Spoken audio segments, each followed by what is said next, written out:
Right. You know most of this because you have to do it. Lamb mortality in the UK is still between 15 and 20%. Ewe mortality at 5. Dead ewe, 100 quid replacement cost. I don't know, this year probably more.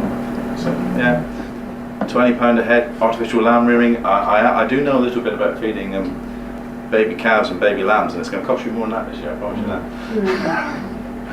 Lamb returns likely to remain. Who knows? You've had quite a lot of detail. I won't try and bore you too much with detail. We do a lot with Scottish agricultural colleges, particularly Dr. John Vipond.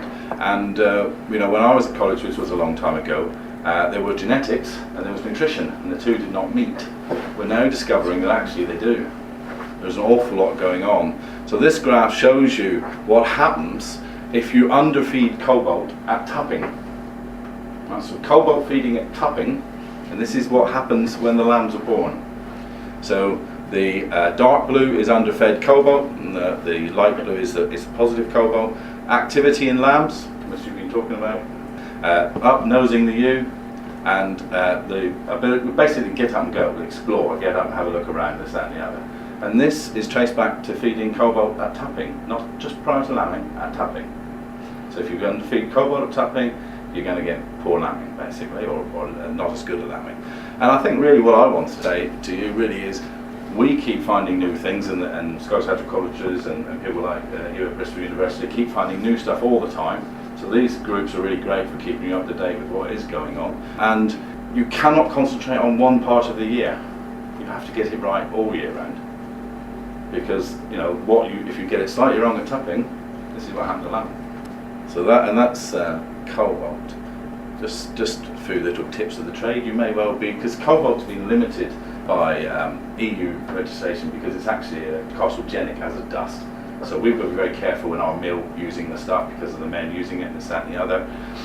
And it's been limited. Unfortunately, solid blocks, which you're not likely to inhale, have come under the same legislation as loose minerals.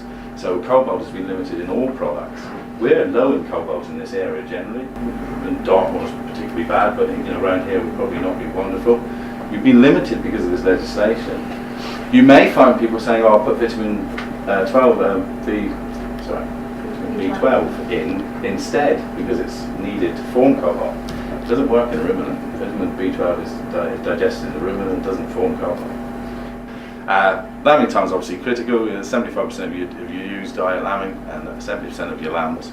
Most of your loss of income, I would say, rather than your cost, are done then. This is one of the boring bits we'll go through. You know all these problems. Between lambs, energy, that could be huge this year with the forage we've got. I'm sure all yours is wonderful, but I haven't seen too many good ones. The one at the bottom, I suppose, is touching on what you ladies have been talking about, cobalt, selenium, vitamin E, and lamb lethargy, and we'll talk a bit more about that later.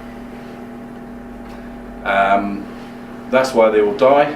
Hypothermia, starvation, 35%, which I suppose you'd say is management. If they get cold or they starve, it's our fault, isn't it? Not theirs. And a lot of that comes back to nutrition. It's how quick you can get them up, get them away, get them sucking on their mum. And that. So there's quite a large chunk there that we can have quite a big effect on. If you get the nutrition right, you get the weight right, then you'll have a major effect on lamb mortality. It's kilograms in weight at the bottom. So if you look at, say, 4 kilos a lamb, you're down to 2 or 3% mortality. If you've got low birth weights, your mortality goes up quite quickly. Very low goes up very quickly indeed. So your underfeeding and can rise very, very steeply in mortality rates. This is the picture I like. We took a ewe, we killed her first, and then we froze her solid, and then we cut her in half, right across the middle, all right? And this big black spot here is her rumen. This is a barren ewe, right? Nothing in there at all. A lot of room. She can do eat a lot of forage, digest a lot of stuff. That's 100 days in, so we're nowhere near lambing. Let's be honest, we're nowhere near lambing.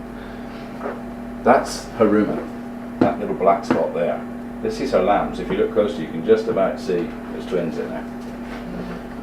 You haven't got a lot of room in a ewe. Physically, you haven't got a lot of room. So what you shove in there has got to be good. And it sort of brings it home to me very visually. what, a third, less than a third of the space of a barren ewe. So if you try and get away with, if we've got poor forages, you try and get away with less quality. If you buy cheap food instead of good food, it won't work because there just ain't enough room. I feel a bit sorry for the sheep, but I thought it was quite an interesting picture.